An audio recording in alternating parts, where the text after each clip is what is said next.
Hello everyone, welcome to another exciting Minecraft tutorial. I'm Tyken, and today I'll be showing you how to use McEdit. First of all, let's go ahead and start off with some basics and just open a world. To open a world, you just go down to the open list and select the save file that you want to pick. Let's go ahead and do the texture test world. Then you just click the level.dat file and it should open. In a moment, it should open up everything and show you where you last logged out at, or where your player is, rather. Let's go ahead and start off with some basic controls, and yes, I was messing around on my texture test world a little bit. The basic controls are the WASD keys, W to go forward, S to go back, A to go right, left, and D to go right. Then you have your up and down keys, which Q lets you fly up, Z lets you fly down. Don't worry though, it gets a little confusing at first, but once you figure it out, it gets a lot easier, trust me. Then you can right-click, and you can kind of turn your head like it was a camera. If not, you just move the little box thing around. Anyway, you have a number of tools down here. Now that you know how to move around, let's go ahead and show you some bare basics. First of all, you have your you have your selection tool right here, which basically it's kind of like making a cube or square. You click one corner and then click the other one, and then everything in between is what you selected. There's also a couple of other things you can do if you're wondering what these nudge buttons are.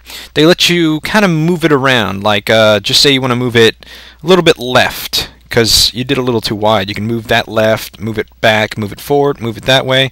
And yes, you can even use the Q and Z arrows to move it upwards to make a cube, or downwards if you prefer. Anyway, then the same one works for the yellow square instead, because you see you have two corners and each one can be moved differently, which you can use to expand in different directions. Like you can expand that way, and up more. Okay, once you have a selected piece, what you're going to want to do is figure out what you want to do with that piece. They have a couple of little options. Over here you have select chunks, delete blocks, delete entries, and export schematics. Let's go ahead and start with these nudge buttons. What these nudge buttons do is it lets you move the entire box that you have, so you can move this around wherever you want it to be. And then you have this one, which nudges all the blocks that are actually inside your selection. So let's go ahead and grab a piece of ground right here and nudge it upwards a few times, and you can see this little piece of land literally floated up into the sky. And of course there's a crater where it was. Okay, now what you can do is again move the box, which kind of moves away from it. Then what you can do is you can also delete the selection. You basically fill everything in there with air, and it gets rid of them. Then what you can do is, if you made a mistake, just hold down Control, and then you can have all these other options, but I just press Z instead because it's easier, and it basically undoes the last thing you've done, and you can keep doing that a few times. Delete entries is pretty much delete everything inside as well. I'm not sure why they have two. Anyway, select chunks is basically it selects the entire chunk within that little box that you selected. So we have, I don't know, maybe 3 chunks in this little thing. I think that's about it. And then what you can do is, of course, you don't actually have to do anything with the chunks. You can do anything with just selected areas. But you could completely delete an entire chunk if you wanted to. Like, just say you have too big of a map, or you want the chunk to respawn. Pretty much works like that.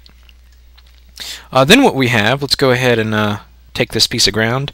Let's export this as a schematic. What this does is it lets you take everything you selected in the box and export it as a schematic. So you can import it and put it other places. So let's see, let's name it dirt. There we go. Now what you can do with that is go to the import selection, come over here and click, let's see, here we go, dirt schematic. Open, and it basically sets it here. And you can nudge it and move it wherever you want it to be. And then when you're ready, or have it positioned correctly on where you want it to be, you just click import and it should automatically appear there. They also have copy air and water, which copy air does is if you have just, say, a massive cube selected, but you only want the blocks inside selected to import, because, like, just say you're doing it underground or inside of a building, and you don't want the air to be imported as well, which would delete all the blocks around it, you can just import the blocks instead. Water is the same thing. If you have water in the structure, you can import the water or choose not to. bunch of neat little things you can do with that. But let's just go ahead and import for now. Oh yes, you can, like I said, you can nudge it as well as before. You can also rotate it, which turns it, basically. Rotates it, I think, 60 degrees. Then you can roll it, which basically flips it, kind of, upside down. I'm not sure. Then you have flip, which, of course, flips it upside down, kind of. Of course, you can't really see the difference with this one, considering it's just one thin layer of dirt. And then you have mirror, which basically does the exact same thing, just kind of flips it. Anyway, let's go ahead and import it. And as you can see, we have an exact duplicate of what we had over here. Paste it right in our world. Then you can do even more advanced things if you have schematics from other people. Just say, my Death Star. And as you can see, you can import it directly into your map. Of course, bigger structures, like my Death Star, is going to take a lot more time to load and import. Of course, it shouldn't be too much work, but it does take a while. But anyway, let's go ahead and skip this for now, because I doubt the Death Star will fit in this small world. Let's go ahead and show you some other basics. Let's go ahead and select our dirt platform again. Let's see. Here we go. And what you can do is you can clone it, which basically gives you a duplicate, kind of like you've imported it. Or what you can do is click Fill and Replace.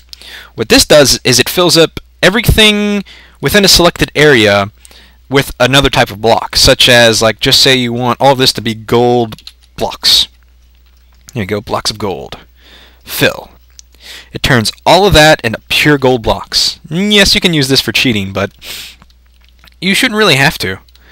Anyway, let's go ahead and show you something else, which is rather interesting. Let's go ahead and turn the other half of this into diamonds. And I want to show you a neat little trick. Okay, once you have that, now it's half and half, just about. Go ahead and select all of it again. What you can do is instead replace a block, meaning it only replaces a certain block with another block of your choice.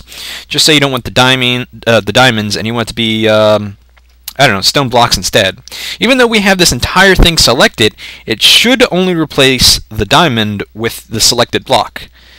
So as you see, it pretty much, let's go ahead and fix this. It pretty much just replaced the diamond ore. So you can pretty much use this for all kinds of neat little tricks. There's also some other controls I want to show you, such as the brush, which is partially what I use to make the Death Star. You can make any kind of surface, diamond, round, square, diamond, pretty much anything. Let's go ahead and use a round, should be a sphere, and let's make it much bigger. Let's say 20.